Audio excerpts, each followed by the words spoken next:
Hello everyone. आज हम प्रतलो matrix विधि द्वारा रैखिक समीकरण का हल ज्ञात करना पढ़ेंगे। Solution of system of linear equation by inverse matrix method.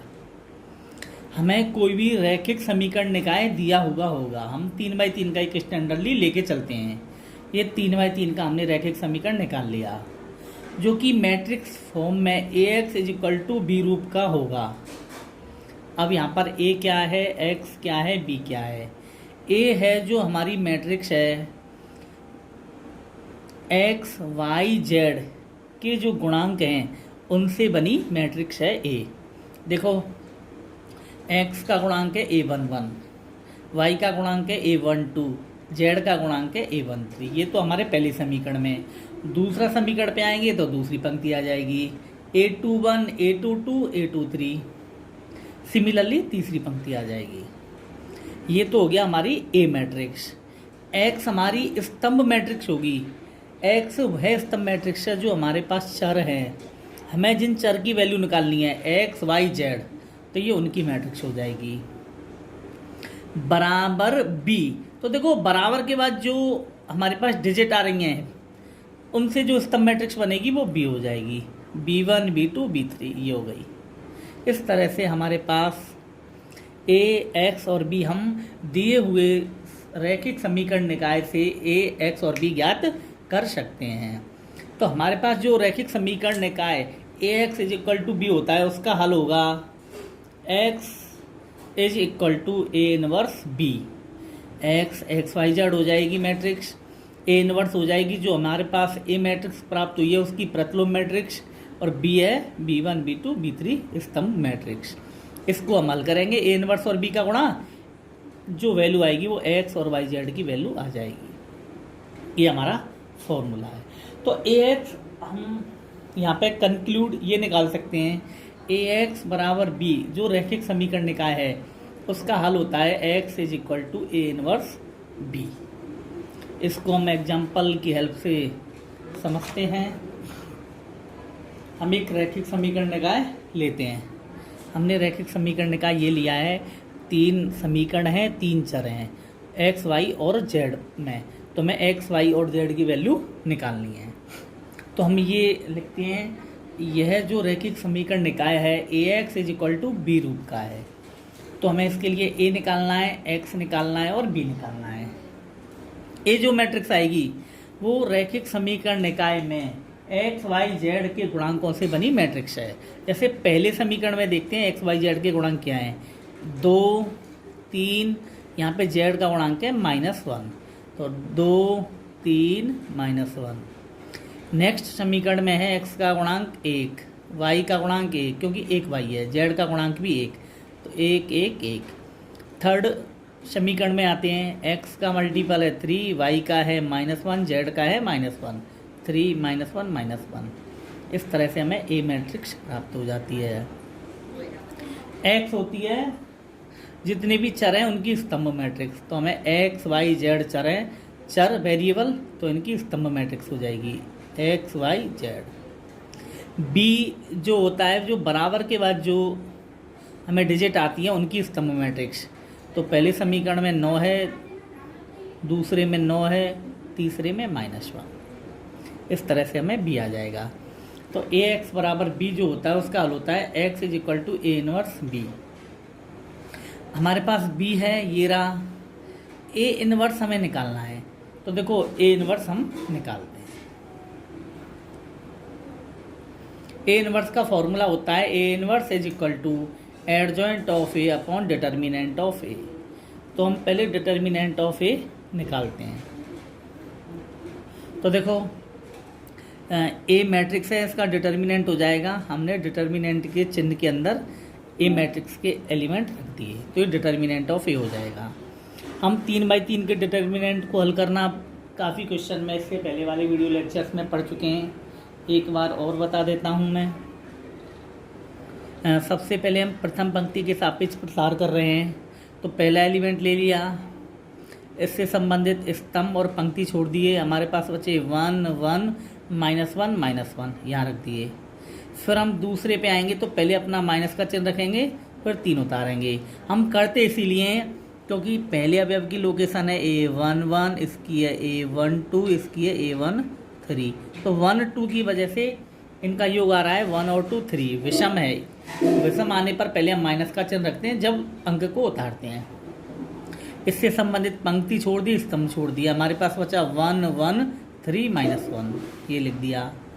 फिर हम प्लस चिन्ह उतारेंगे और फिर इस -1 को रखेंगे तो -1 हो जाएगा। इससे संबंधित स्तंभ और पंक्ति छोड़ दिए, आएगा 1 1 3 -1, 1 1 3 -1। अब हम इनको सॉल्व करते हैं। 2/2 के डिटर्मिनेंट को हल करना होता है, मुख्य विकर्ण के अवयवों का गुणा करते हैं। 1 का गुणा -1 से करेंगे तो -1 आएगा, माइनस का चिन्ह लगाते हैं। फिर 1 का गुणा -1 से करेंगे तो -1, जैसे ही हम -1 रखेंगे माइनस पहले से ही तो +1 हो जाएगा। सिमिलरली हम इनको सॉल्व करेंगे। फाइनली हमारा सॉल्व करने पर आ जाएगा डिटर्मिनेंट ऑफ ए 16। ये हमारे पास आ गया डिटर्मिनेंट ऑफ ए। अब हमें निकालना है एडजॉइंट ऑफ ए। तो देखो एडजॉइंट ऑफ ए के लिए भी हम इससे पहले वाले लेक्चर में पढ़ चुके हैं, फिर निकाल के बता देते हैं। एडजॉइंट ऑफ ए होता है जो हमारे पास ए मैट्रिक्स होती है उसके सेखंडों से बनी मैट्रिक्स और फिर हम उसका ट्रांसपोज ले देते हैं तो वो सेखंडज मैट्रिक्स कहलाती है। अब हम सेखंडों से मैट्रिक्स सेखंड से कैसे बनाएंगे, तो सबसे पहले सेखंड निकालना मैं बता देता हूँ। हमारे पास जो ए दे रखी है वो है 2 3 -1 1 1 1 3 -1 -1, ये हमारे पास ए दे रखी है। तो देखो हम क्या है, ये 9 एलिमेंट है, 9, इन सारे 9 एलिमेंट का हम सेखंड या कोफैक्टर निकालेंगे। तो जो पहला एलिमेंट होता है इसको हम A11 बोलते हैं, A11। तो ये पहला जो नोटेशन होता है ये पंक्ति को बताता है और ये स्तंभ को, क्योंकि ये पहली पंक्ति में और पहले स्तंभ में है। तो ये हो जाएगा A12, पंक्ति तो पहली रहेगी, स्तंभ बदल जाएगा, ये हो जाएगा A13। इसी प्रकार हम नीचे आएंगे दूसरी पंक्ति, तो A21 A22 A23, ये A31 A32 A33, सबका हम सेखंड निकालते हैं। सबसे पहले A11 एलिमेंट है 2 का सेखंड, तो सेखंड निकालने का तरीका, सेखंड हम बोलेंगे F11, F से डिनोट करते हैं। तो देखो हम ये 1 1, अब ये जो इसकी पंक्ति और स्तंभ की लोकेशन है 1 और 1, इनको जोड़ेंगे तो 2 आएगा। जब भी हमारा योग पंक्ति और स्तंभ की लोकेशन का सम संख्या प्राप्त हो तो हम प्लस का चिन्ह लगाते हैं। इनका योग विषम संख्या और नंबर प्राप्त हो तो हम माइनस का चिन्ह लगाते हैं। प्लस का चिन्ह ले लिए। ये सेखंड निकालने का तरीका बता रहा हूँ। अब इससे संबंधित पंक्ति और स्तंभ हम हटा देते हैं। क्या बचता है, तो देखो पंक्ति और स्तंभ हटाएंगे तो 1 1 -1 -1, ये हमने 2/2 का डिटर्मिनेंट बना दिया। इसको हम हल करेंगे। 2/2 के डिटर्मिनेंट को हम हल करना जानते हैं। 1 का गुणा -1 से करेंगे -1, फिर -1 का अपनी तरफ से चिन्ह लगाएंगे माइनस का। 1 का गुणा फिर -1 से करेंगे दूसरे विकर्ण के अवयवों का, तो -1 आएगा। जैसे ही -1 रखेंगे तो प्लस हो जाएगा, और 1 और -1 को सॉल्व करेंगे तो 0। तो हमारा A11 जो 2 अवयव था उसका सेखंड F11 से डिनोट करते हैं, उसकी वैल्यू आ गई 0। इसी प्रकार A12, देखो ये 3 एलिमेंट है का सेखंड हम F12 से डिनोट करेंगे। 1 और 2 का योग है 3, जो कि है हमारी विषम संख्या, तो माइनस का चिन्ह लगा देंगे। इससे संबंधित स्तंभ और पंक्ति हटाएंगे तो हमारे पास बचेगा 1 1 3 -1, 1 1 3 -1। इसको सॉल्व करते हैं। 2/2 के डिटर्मिनेंट को माइनस का चिन्ह पहले से ही है। मुख्य विकर्ण के अवयवों का गुणा करेंगे। 1 का गुणा -1 से करेंगे तो -1 आ जाएगा। माइनस का चिन्ह हम हमारी तरफ से लेते हैं। शेष अवयव का गुणा करते हैं। 1 का 3 से करेंगे तो 3। सॉल्व करेंगे, ये आएगा -1 और -3 को सॉल्व करेंगे -4, और माइनस का माइनस से मल्टीप्लाई हो जाएगा तो प्लस के 4। इस तरह से हम A12 का जो सेकंड F12 प्राप्त हो गया। इसी प्रकार हम A13-1 है जो इसका सेकंड प्राप्त करते हैं, इसको हम बोलेंगे F13। 1 और 3 का योग होता है 4 होती है सम संख्या, इसीलिए आप प्लस का चिन्ह लेंगे। इससे संबंधित स्तंभ और पंक्ति हटाएंगे तो 1 1 3 -1, तो 1 1 3 -1 आ गए। इसको हम सॉल्व करते हैं। 1 का गुणा -1 से करेंगे तो -1, माइनस का चिन्ह ले लेंगे। 1 का गुणा 3 से करेंगे 3 आ जाएगा। माइनस और -1 और -3 को सॉल्व करेंगे -4 आ जाएगा।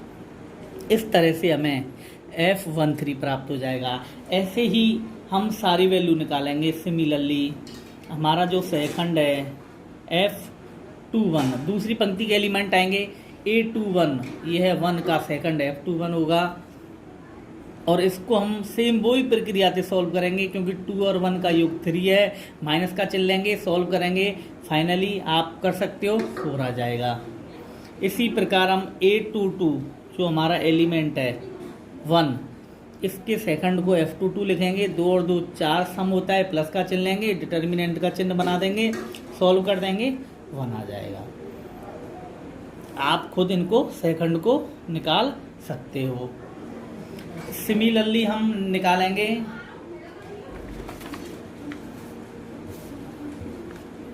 A23 का सेकंड F23 से डिनोट करेंगे हम। 2 और 3 5 होता है, विषम संख्या है तो माइनस का चिन्ह लेंगे। शेष पंक्ति और स्तंभ को हम हटा देंगे, शेष एलिमेंट से 2/2 का डिटर्मिनेंट बना देंगे, सॉल्व करेंगे 11 आ जाएगा। इसी प्रकार हम तीसरी पंक्ति में आ जाएंगे। A31 हमारे पास देखो, A हमारे पास ये है, मैं इधर लिख देता हूँ। A जो मैट्रिक्स है हमारे पास 2 3 -1 1 1 1 3 -1 -1। इसी प्रकार हम जो तीसरी पंक्ति का पहला अवयव है 3, इसका सेकंड निकालेंगे। 3 और 1 का योग 4 आएगा, प्लस का चिन्ह लेंगे, सॉल्व कर देंगे, 4 आ जाएगा। शेष 2 एलिमेंट -1 -1, A32 का सेकंड हम इसी विधि से निकालेंगे, -3 प्राप्त हो जाएगा। ये सारी प्रक्रिया हम इससे पहले वाले 2 वीडियो लेक्चर में बता चुके हैं, एडजॉइंट मैट्रिक्स निकालना। ऐसे ही अंतिम अवयव A33 जो -1 है, उसका सेकंड हमें -1 प्राप्त हो जाएगा। अब हमें सारी वैल्यू प्राप्त हो गई, हमें प्रत्येक अवयव का हमें सेकंड प्राप्त हो गया। अब हम एडजॉइंट मैट्रिक्स लिखते हैं। तो देखो, एडजॉइंट मैट्रिक्स लिखने का क्या फॉर्मूला है। एडजॉइंट ऑफ A, तो यहाँ पे A11 आता है एलिमेंट हमारी A में, तो उसका सेकंड यहीं लिखेंगे। यहाँ पे A12 आता है, उसका सेकंड यहाँ लिखेंगे। यहाँ A13 आता है, उसका सेकंड यहीं लिखेंगे। सभी जो अवयव होते हैं A में, उनकी लोकेशन पे ही उनके सेकंड लिख देते हैं, और इस तरह से जो मैट्रिक्स बनेगी उसका हम ट्रांसपोज परिवर्त लेते हैं। तो देखो, F11 की वैल्यू 0 आई थी, F12 की 4, F13 की -4। सिमिलरली हमने सारी वैल्यू रख दी और ट्रांसपोज ले दिया। परिवर्त का मतलब ये होता है, हम इसको कैसे हल करेंगे। पहली पंक्ति पहला स्तंभ बन जाएगी, दूसरी पंक्ति दूसरा स्तंभ बन जाएगी, तीसरी पंक्ति तीसरा स्तंभ बन जाएगी। पहली पंक्ति है 0 4 -4, तो ये हो जाएगा 0 4 -4। दूसरी पंक्ति है 4 1 11, 4 1 11 दूसरा स्तंभ हो जाएगा हमारा। तीसरी पंक्ति है 4 -3 -1, ये तीसरा स्तंभ हो जाएगा। इस तरह से हमारा एडजॉइंट ऑफ A आ जाएगा। अब हम A इनवर्स का फॉर्मूला लगाते हैं। A इनवर्स का फॉर्मूला होता है 1 determinant of A into adjoint of A। तो 1 डिटर्मिनेंट ऑफ A की वैल्यू है 16, एडजॉइंट ऑफ A का मान हमने ये रख दिया। इस तरह से हमें A इनवर्स प्राप्त हो गया। अब हम इसको सॉल्व कर लेते हैं। तो देखो, रैखिक समीकरण निकाय के हल का फॉर्मूला था x = A inverse B। x थी हमारी स्तंभ matrix x y z। A inverse मैंने अभी जो निकाला है 1 determinant of A into adjoint of A, ये रख दिया। B हमने सबसे पहले निकाल लिया था 9 9 -1। अब हमारे पास ये दो मैट्रिक्स हो गई, एक्स वाई जेड की वैल्यू जब आएगी इस मैट्रिक्स का इस मैट्रिक्स से गुणा करने पर जो मैट्रिक्स प्राप्त होगी वो एक्स वाई जेड की वैल्यू देगी। तो देखो ये 3x3 की मैट्रिक्स है और ये 3x1 की मैट्रिक्स है, इनका हम गुणा कर सकते हैं क्योंकि पहली मैट्रिक्स में स्तंभों की संख्या 3 है, दूसरी में पंक्तियों की संख्या 3 है, इनका गुणा होके 3y1 की मैट्रिक्स आ जाएगी। तो देखो हम इसको कर लेते हैं। तो कैसे करते हैं, पंक्तियों का स्तंभ से गुणा करते हैं। पहली पंक्ति का पहला स्तंभ से गुणा करेंगे तो ये हो जाएगा। हमारे पास और स्तंभ है नहीं, फिर हम दूसरी पंक्ति पे आएंगे, दूसरी पंक्ति का फिर स्तंभ से गुणा करेंगे, हमारे पास ये वैल्यू आ जाएंगी। तीसरी पंक्ति का स्तंभ से गुणा करेंगे, ये वैल्यू आ जाएंगी। 1/16 ऑलरेडी चल ही रहा है, इनको सॉल्व किया, ये आ जाएगा 0 + 36 - 4, 36 + 9 + 3, नेक्स्ट आ जाएगा -36 + 99 + 1। इसको सॉल्व करेंगे हम 32, 48, 64। चूंकि मैट्रिक्स में 1/16 का गुणा हो रहा है, तो मैट्रिक्स में किसी भी अदिश राशि का गुणा हो रहा हो तो उसके प्रत्येक अवयव में हो जाएगा, तो 1/16 का प्रत्येक अवयव में हो जाएगा, तो 32/16 हो जाएगा, 48/16, 64/16। इसको हम सोल्व करेंगे, 16 का भाग 32 में देंगे 2 आ जाएगा, 48 में देंगे 3 आ जाएगा, 64 में देंगे 4 आ जाएगा। अब देखो x की वैल्यू आ जाएगी हमारे पास 2, y की आ जाएगी 3, z की आ जाएगी 4। इस तरह से हम इन्वर्स मैट्रिक मेथड द्वारा किसी भी रैखिक समीकरण निकाय को हल कर सकते हैं। Thank you.